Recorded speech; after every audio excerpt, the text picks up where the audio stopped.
Nah, seperti tadi saya sudah singgung bahwa sebetulnya embrio tari itu sudah muncul awalnya dari ungkapan-ungkapan kegembiraan manusia ya. Coba kalau kita lihat sekarang saja misalnya anak-anak kecil, kalau misalnya mendapat kegembiraan, ya mereka bersorak-sorak, mereka meloncat-loncat gitu ya. Nah itu awalnya juga embrio tari itu salah satunya dari situ. Jadi bagaimana ketika manusia mendapatkan sebuah kebahagiaan itu secara tidak sadar dia melakukan gerakan-gerakan tertentu. Apalagi kalau sudah di masa sekarang ini ketika orang sudah mengetahui tari, mengenal tari, apalagi TikTok misalnya ya, pasti kalau mendapatkan kegembiraan itu langsung menggerak-gerakkan tubuhnya.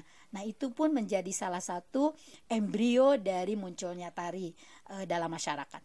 Kemudian juga tadi selain lonjakan-lonjakan kegembiraan, ada juga gerak-gerak lompatan-lompatan yang dilakukan oleh para masyarakat yang saat itu pada masa prasejarah ketika akan melakukan perburuan pada binatang. Itu biasanya juga akan ada sebuah tradisi yang mereka biasa lakukan sebelum mereka berburu. Itu ada semacam gerakan kebersamaan ya, untuk misalnya untuk menyemangati mereka berburu. Mereka akan lompat-lompat ya, akan lompat-lompat, kemudian dengan mengangkat senjata misalnya. Nah, itu adalah salah satu juga embrio munculnya tari. Kemudian juga dari kehidupan sehari-hari sebetulnya, kalau kita lihat sejarah dari Ibing Penca misalnya ya. Ibing Penca itu sebetulnya kan dulu munculnya bela diri penca itu untuk bela diri. Tetapi kan dalam perkembangannya nanti ada Ibing Pencanya kalau di Sunda. Kalau di tempat lain juga ada, tapi namanya berbeda. Nah, ketika dulu ilmu bela diri khususnya Ibing Penca yang ada atau penca yang ada di Indonesia ini, khususnya di Jawa Barat ya, itu adalah melihat gerak-gerak binatang. Jadi bagaimana orang melihat binatang, misalnya ada ular yang bertempur atau berkelahi ya, berkelahi ya, ada ular berkelahi misalnya dengan harimau. Nah, bagaimana orang itu mengintip bagaimana ular bisa berkelahi dengan harimau, bagaimana harimau bisa mengalahkan ular misalnya. Nah, itu gerakan-gerakan dari binatang itu kemudian ditiru oleh manusia. Jadi ketika dia mempertahankan, makanya mempertahankan tubuhnya atau dirinya, mempertahankan keluarganya, kemudian mereka membuat gerakan-gerakan bela diri yang awal mulanya dari gerakan-gerakan binatang ya. Jadi bagaimana liukan ular misalnya. Nah, itu makanya kan ada nama-nama gerakan yang mengambil namanya itu dari binatang. Misalnya bagaimana jurus harimau gitu ya, bagaimana jurus burung gitu ya, bagaimana jurus ada apa lagi gitu ya. Banyak sekali binatang-binatang, merpati putih misalnya. Banyak sekali binatang-binatang yang kemudian dijadikan kelompok-kelompok atau nama-nama komunitas yang menggali atau menggunakan gerak-gerak binatang itu sebagai alat untuk bela diri ya. Jadi itu diantaranya dari binatang. Kemudian juga kita lihat dari alam, ada gerak-gerakan alam. Kalau misalnya ada pohon terkena tebakan angin ya, ada angin, kan itu melambai-lambai ya si pohon itu atau daun-daun itu melambai. Nah, itu pun ketika mereka sedang melaksanakan upacara gitu ya, mereka bisa melakukan liukan-liukan tubuh itu karena juga selain dari tubuhnya sendiri itu melihat dari gerakan-gerakan pohon-pohon yang terkena angin. Jadi luar biasa itu ya, sangat mempengaruhi terhadap gerak-gerak tubuhnya, baik itu dari gerakan keseharian, kemudian kegembiraan, kemudian juga dari gerak-gerak alam. Itu juga bisa memunculkan gerak-gerak atau sebagai embrio dari munculnya tari. Nah, dan tentu kita harus pahami bahwa kemunculan atau kehadiran dari tari pada masa prasejarah fungsinya adalah untuk kebutuhan religi. Seperti tadi sudah saya jelaskan ya, di mana kebutuhan religi ini menjadi salah satu yang utama ketika mereka memang meyakini bahwa keselamatan, kesejahteraan, kemudian keamanan itu adalah datangnya dari para roh nenek moyang. Oleh sebab itu, ketika ingin meminta perlindungan kepada roh nenek moyang itu, maka mereka melakukan upacara yang di dalamnya adalah mengungkapkan gerakan-gerakan tari sebagai embrio di sana. Nah, kemudian kita bisa melihat bagaimana ciri-ciri tari pada masa prasejarah. Embrio tari ya, yang sekarang kita katakan bahwa itu tari. Pertama, ciri-ciri dari tari-tarian pada masa prasejarah itu gerakan dan iringannya itu sangat sederhana ya. Biasanya tadi sudah saya sedikit singgung-singgung, misalnya berupa hentakan kaki, tepukan tangan, lambaian-lambaian tangan gitu ya. Kemudian juga gerak-gerak itu terus dilakukan begitu ya, terus dilakukan secara monoton gitu ya, monoton. Kalau saya katakan sekarang itu istilahnya adalah monoton karena berulang-ulang begitu ya, dengan musik yang lama-lama membawa si penari ini menjadi seperti trans atau kesurupan. Memang kalau kita rasakan ya, ketika kita bergerak dengan gerakan yang terus-menerus seperti itu, lama-kelamaan seperti pikiran kita itu kosong. Kemudian ketika pikiran kosong, maka seolah-olah ada yang masuk gitu. Maka gerakan-gerakan yang dimunculkan itu seolah-olah adalah dikendalikan oleh roh nenek moyang ya. Kemudian juga memang karena upacara itu ditujukan untuk kebutuhan sesuatu ya, tentang pernyataan-pernyataan dari masyarakat, dan ini tentu bukan kebutuhan individu.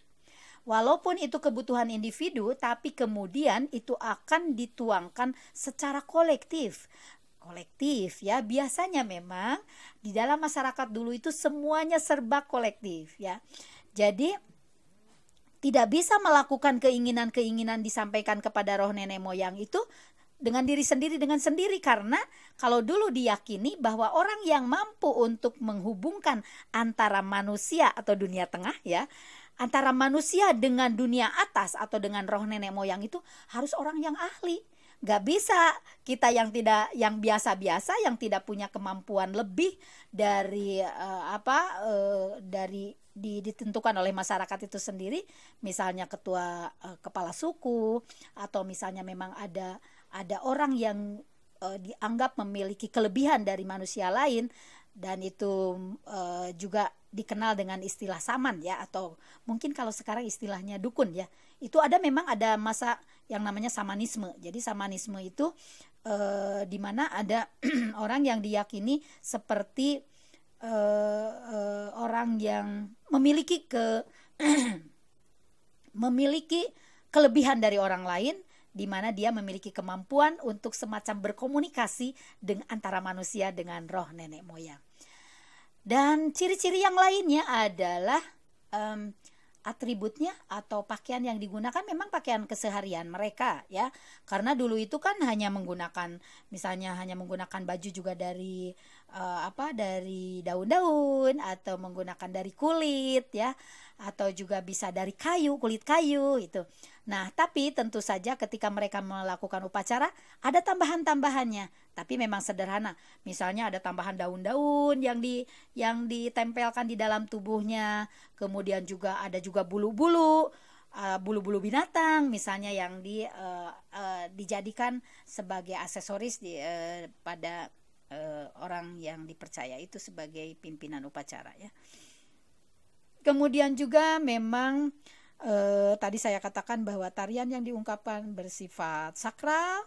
Kemudian juga ada pemimpin upacara. Tadi saya katakan ada pemimpin upacaranya. Jadi karena kaitannya dengan kolektif, ketika ada keinginan walaupun secara individu tadi tidak bisa dilakukan oleh sembarang orang. Nah, di sini memang ada yang dinamakan pemimpin upacara atau saman, atau kita katakan dukun ya. Boleh itu ada laki-laki bisa perempuan sebetulnya. Namun memang kalau kita lihat dalam perkembangannya nanti dalam dunia tari itu juga ada tari-tarian yang sebagai sisa-sisa jejak-jejak pada zaman prasejarah, di mana orang yang dianggap suci itu, kalau di Jawa Barat khususnya ya, yang dianggap suci itu adalah orang yang sudah tua, orang nenek-nenek yang sudah tidak monopos, yang sudah tidak monopos, yang sudah tidak menstruasi lagi, atau yang sudah monopos ya. Tapi berbeda dengan di Bali, atau berbeda dengan di kepercayaan di Bali, bahwa orang-orang yang dianggap suci itu adalah justru kebalikannya, anak-anak kecil yang berumur di bawah 9 tahun, atau kalau dulu belum menstruasi. Kalau sekarang beda ya zamannya ya. Kalau sekarang itu kadang-kadang 9 tahun sudah menstruasi. Nah, jadi patokannya adalah belum menstruasi, sehingga itu dianggap suci, sehingga mampu menerima roh nenek moyang untuk masuk ke dalam tubuhnya. Nah, kemudian juga di dalam upacara itu, baik itu yang menjadi bagian itu bukan sebagai penonton, tetapi sebagai peserta dalam upacara yang dimaksud. Dan kemudian ada salah satu ciri juga yang sangat penting, di mana formasi pada tarian primitif, saya katakan primitif ya, sebetulnya saya selalu menghindar dari istilah primitif, tapi memang dulu dikenalnya sebagai masyarakat primitif, tarian primitif gitu ya. Tapi saya rasanya lebih enak mengatakan bahwa ini masyarakat prasejarah gitu ya.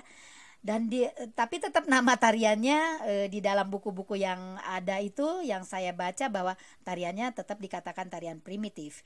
Biasanya itu dalam formasi yang dilakukan dalam upacara itu adalah berbentuk lingkaran, karena ini menggambarkan kekuatan ya. Lingkaran itu ada sebuah kekuatan yang sangat luar biasa ketika melakukan lingkaran gitu ya. Jadi seolah-olah lingkaran itu semakin tinggi semakin menuju kepada yang kuasa gitu ya. Kemudian juga kita perlu memahami juga bahwa kelompok masyarakat pada zaman prasejarah ini, ketika mereka melakukan upacara bergerak mengelilingi, ada juga yang mengelilingi api unggun ya. Mengelilingi api unggun yang memang di tengahnya ada api menyala. Mereka kemudian sambil melantunkan mantra-mantra, membaca mantra-mantra, kemudian juga nyanyian-nyanyian yang disertai dengan pukulan-pukulan apapun itu, apakah ada juga alat yang lain, misalnya tidak hanya dari tubuh, misalnya ada genderang atau apa gitu ya, dan sejenisnya. Kemudian mereka melakukannya ini sebagai persembahan bagi nenek moyang. Dan itulah cikal bakal dari tubuhnya tari. Jadi yang tadi ya sudah saya katakan. Dan ini yang menarik juga, ada salah satu peninggalan pada masa zaman logam ya. Pada zaman logam ini ada sebuah benda yang alat musik yang namanya nekara. Di mana alat musik yang tertua ini ditemukan sebagai peninggalan masa prasejarah, jadi zaman logam.